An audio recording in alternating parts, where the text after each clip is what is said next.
رسول اللہ صلی اللہ علیہ وسلم نے فرمایا، دنیا متاع پونجی ہے اور اس دنیا کی بہترین متاع پونجی نیک اور صالح بیوی ہے۔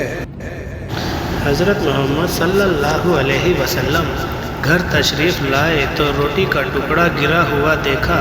آپ صلی اللہ علیہ وسلم نے اسے اٹھا کر صاف کیا اور کھا لیا اور فرمایا، اے عائشہ، عزت دار چیز کی عزت کرو۔ جب اللہ کسی قوم کا رزق چھین لیتا ہے تو اسے واپس نہیں کرتا۔ اللہ تعالیٰ نے قرآن میں سورہ نساء میں مردوں پر خاص طور سے زور دیا ہے کہ وہ اپنی بیویوں کے ساتھ بھلے طریقے سے زندگی گزاریں۔ حضرت محمد صلی اللہ علیہ وسلم نے اماں عائشہ کے ساتھ ایک دفعہ دوڑ لگائی۔ اماں عائشہ ہلکا جسم ہونے کی وجہ سے دوڑ جیت گئیں اور نبی پاک کو جتایا کہ میں نے آپ کو ہرا دیا۔ کچھ سالوں بعد پھر یہی دوڑ کا واقعہ پیش آیا، لیکن اس دفعہ اماں عائشہ کا جسم بھاری ہو چکا تھا تو آپ صلی اللہ علیہ وسلم دوڑ جیت گئے اور اماں عائشہ کے ساتھ مذاق کرتے ہوئے فرمایا کہ یہ اس دن کا بدلہ تھا۔ نبی کریم صلی اللہ علیہ وسلم نے فرمایا، ودھوا اور مسکین عورتوں کے لیے کوشش کرنے والا اللہ کے راستے میں جہاد کرنے والوں کی طرح ہے، یا اس شخص کی طرح ہے جو دن میں روزہ رکھتا ہے اور رات میں عبادت کرتا ہے۔ نے فرمایا، جب کوئی آدمی اللہ سے مانگے تو زیادہ سے زیادہ مانگے، کیونکہ وہ اپنے رب سے ایمان نہیں ہے۔ بندے کے دل میں کبھی کنجوسی اور ایمان ایک ساتھ جمع نہیں ہو سکتے۔ حدیث نبوی صلی اللہ علیہ وسلم، اگر کوئی شخص اپنے گھر میں بیٹھا رہے تاکہ لوگ اس سے سلامت رہیں اور وہ لوگوں سے سلامت رہے تو ایسا شخص اللہ کی حفاظت میں رہے گا۔ ایک شخص نے رسول اللہ صلی اللہ علیہ وسلم سے پوچھا، اے اللہ کے رسول، اولاد پر ماں باپ کا کتنا حق ہے؟ رسول اللہ صلی اللہ علیہ وسلم نے فرمایا، وہ تمہاری جنت اور دوزخ ہیں۔ رسول اللہ صلی اللہ علیہ وسلم نے ارشاد فرمایا، اسلام میں بہترین چیز یہ ہے کہ تم لوگوں کو کھانا کھلاؤ۔ رسول اللہ صلی اللہ علیہ وسلم سلام کرو جس کو تم پہچانتے ہو، جس کو تم نہیں جانتے، گریبان پھاڑے اور ادب جہالیت کسی باتیں کرے وہ ہم میں سے نہیں۔ رسول اللہ صلی اللہ علیہ وسلم نے فرمایا، جس نے علم کو چھپایا اس کو قیامت کے دن آگ کی لگام پہنائی جائے گی۔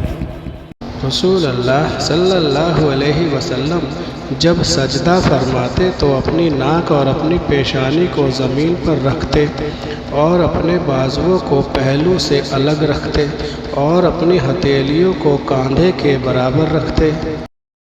رسول اللہ صلی اللہ علیہ وسلم نے فرمایا، کثرت سے سجدہ کیا کرو، کیونکہ جب تم صرف اور صرف اللہ کے لیے سجدہ کرو گے تو اللہ تعالیٰ اس کے بدلے میں تمہارا ایک درجہ بلند کرے گا اور تمہارا ایک گناہ معاف کرے گا۔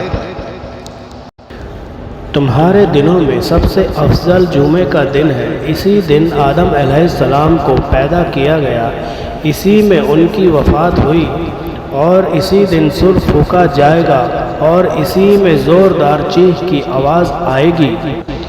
رسول اللہ صلی اللہ علیہ وسلم نے فرمایا، اللہ کے نزدیک بہترین ساتھی وہ ہے جو اپنے ساتھی کے لیے بہتر ہو، اور اللہ کے نزدیک بہترین پڑوسی وہ ہے جو اپنے پڑوسی کے حق میں اچھا ہو۔ پیارے نبی حضرت محمد صلی اللہ علیہ وسلم نے فرمایا، ہر انسان خطا کار ہے اور بہترین خطا کار وہ ہے جو توبہ کر لے۔ ام المومنین عائشہ رضی اللہ عنہا سے پوچھا گیا، کیا رسول اللہ صلی اللہ علیہ وسلم نے 3 دن سے زیادہ قربانی کا گوشت کھانے سے منع کیا ہے؟ انہوں نے کہا اللہ کے رسول صلی اللہ علیہ وسلم نے ایسا کبھی نہیں کیا، صرف ایک سال اس کا حکم دیا تھا جس سال سوکھا پڑا تھا۔ اللہ کے رسول صلی اللہ علیہ وسلم نے چاہا تھا اس حکم کے ذریعے کہ جو لوگ مالدار ہیں وہ گوشت جمع کرنے سے باز آئیں اور محتاجوں کو کھلا دیں، یعنی غریبوں کو بانٹ دیں۔ رسول اللہ صلی اللہ علیہ وسلم نے فرمایا اللہ تعالیٰ سے محبت رکھو اس وجہ سے کہ وہ تم کو کھانے کے لیے اپنی نعمتیں دیتا ہے، اور مجھ سے محبت رکھو اس وجہ سے کہ اللہ تعالیٰ کو مجھ سے محبت ہے۔ رسول اللہ صلی اللہ علیہ وسلم نے فرمایا اللہ تعالیٰ قیامت کے دن فرمائے گا میری عظمت کی وجہ سے آپس میں محبت کرنے والے لوگ آج کہاں ہیں؟ میں آج ان کو اپنے سائے میں جگہ دوں گا جبکہ میرے سائے کے علاوہ کوئی سایہ نہ ہوگا۔